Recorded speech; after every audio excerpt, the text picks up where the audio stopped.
ബഹിരാകാശം എന്ന് നമുക്ക് കൗതുകം ഉണർത്തുന്ന മേഖലയാണ്.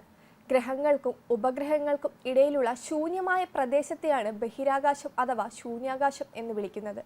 ശൂന്യാകാശം എന്നാണ് പേരെങ്കിലും ഇത് പൂർണ്ണമായും ശൂന്യമല്ല. വളരെ കുറഞ്ഞ സാന്ദ്രതയിലുള്ള ഹൈഡ്രജന്റെയും ഹീലിയത്തിന്റെയും പ്ലാസ്മയും വൈദ്യുത കാന്തിക മണ്ഡലങ്ങളും ന്യൂട്രിനോണുകളും ഈ പ്രദേശത്തുണ്ട്. ഇപ്പോൾ ഭൂമിയിലെ സമുദ്രങ്ങളുടെ 3 ഇരട്ടി വലിപ്പമുള്ള ഒരു വൻ സമുദ്രം ബഹിരാകാശത്ത് കണ്ടെത്തിയതിന്റെ ഞെട്ടലാണ് ശാസ്ത്രലോകം. അറ്റാക്കാമ ലാർജ് മില്ലിമീറ്റർ ഉപയോഗിച്ച് കണ്ടെത്തിയ ഒരു പുതിയ നക്ഷത്രത്തിനു ചുറ്റും പൊടിപടലങ്ങളുടെ ഒരു വളയം അടുത്തിടെ കണ്ടെത്തിയിരുന്നു. H.L. എന്ന് ശാസ്ത്രലോകം പേര് നൽകിയ ഈ നക്ഷത്രം 450 പ്രകാശ വർഷങ്ങൾക്ക് അകലെയാണ്. ഈ നക്ഷത്രത്തിന് ചുറ്റുമായാണ് നീരാവിയുടെ രൂപത്തിൽ ഇത്രയധികം ജലം നിറഞ്ഞിരിക്കുന്നത്. ഈ സ്ഥലത്ത് നിന്നായിരിക്കാം ഭൂമിയുടെ ഉത്ഭവമെന്ന് വരെ ശാസ്ത്രലോകം അനുമാനിക്കുന്നുണ്ട്. ഈ നക്ഷത്രം വാസയോഗ്യമാകാം എന്ന സാധ്യതയിലേക്കും ഗവേഷകർ വിരൽ ചൂണ്ടുന്നുണ്ട്. ഇപ്പോൾ ഇതിനു ചുറ്റുമുള്ള ജലസാന്നിധ്യത്തിൽ നിന്ന് ഭാവിയിൽ ഭൂമി പോലുള്ള ഗ്രഹങ്ങൾ ജനിക്കാനും സാധ്യതയുണ്ട്. ഭൂമിയിലെ ജലത്തിന്റെ ഘടനയും അതിൽ അടങ്ങിയിരിക്കുന്ന ഘടകങ്ങളെയും കുറിച്ചുള്ള സൂക്ഷ്മ പഠനം ഭൂമിയുടെ ഉൽപ്പത്തിയെക്കുറിച്ചുള്ള കൂടുതൽ രഹസ്യങ്ങളുടെ ചുരുളഴിക്കുമെന്നും ഉറച്ചു വിശ്വസിക്കുകയാണ് ശാസ്ത്രലോകം. ഏതായാലും ഈ അത്ഭുത നക്ഷത്രത്തെയും അതിനരികിലെ ജലത്തിന്റെ സാന്നിധ്യവും വലിയൊരു ബഹിരാകാശ ഗവേഷണ നേട്ടത്തിലേക്കാണ് ശാസ്ത്രലോകത്തെ നയിച്ചിരിക്കുന്നത്. അതേസമയം 1957 ഒക്ടോബർ മാസം വരെയും ബഹിരാകാശത്ത് മനുഷ്യനിർമ്മിതമായ യാതൊന്നുമില്ലായിരുന്നു.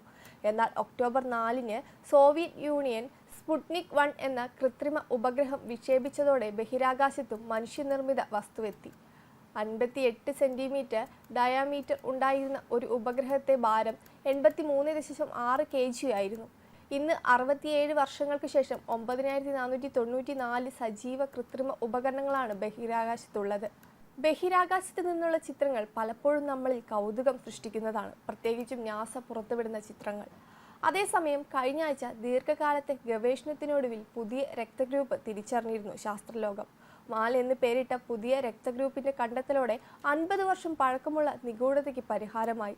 1972 ഒരു ഗർഭിണിയുടെ രക്തസാമ്പിൾ എടുത്തപ്പോൾ അക്കാലത്ത് മറ്റെല്ലാ ചുവന്ന രക്താണുക്കളിലും കാണപ്പെടുന്ന ഉപരിതല തന്മാത്ര നഷ്ടപ്പെട്ടതായി doctor തിരിച്ചറിയുകയുണ്ടായി.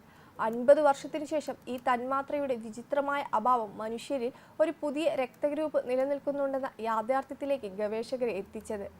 NHS blood and trans international blood group reference laboratory, Bristol university എന്നിവിടങ്ങളിൽ നിന്നുള്ള ഗവേഷകരാണ് മുമ്പ് നിഗൂഢമായ ആന്റിജന്റെ ജനിതക പശ്ചാത്തലം തിരിച്ചറിഞ്ഞത്. 1972 രോഗിയുടെ രക്തത്തിൽ നിന്ന് കാണാതായ ആന്റിജൻ തന്മാത്ര 99.9% ആളുകളിലും ഉള്ളതാണെന്ന് നേരത്തെയുള്ള ഗവേഷണം കണ്ടെത്തിയിരുന്നു. ചില പ്രത്യേക സവിശേഷതകളുള്ള വളരെ ചെറിയ പ്രോട്ടീനാണ് മാൽ. അതുകൊണ്ട് തന്നെ ഇത് എളുപ്പം തിരിച്ചറിയുക എന്നത് ബുദ്ധിമുട്ടാണ്. University of England cell biologist team സെർച്ചിൽ പറഞ്ഞതാണിത്. ഇങ്ങനെ വിപ്ലവങ്ങൾ സൃഷ്ടിച്ചുകൊണ്ടിരിക്കുകയാണ് ശാസ്ത്രലോകം. Web desk Karma news.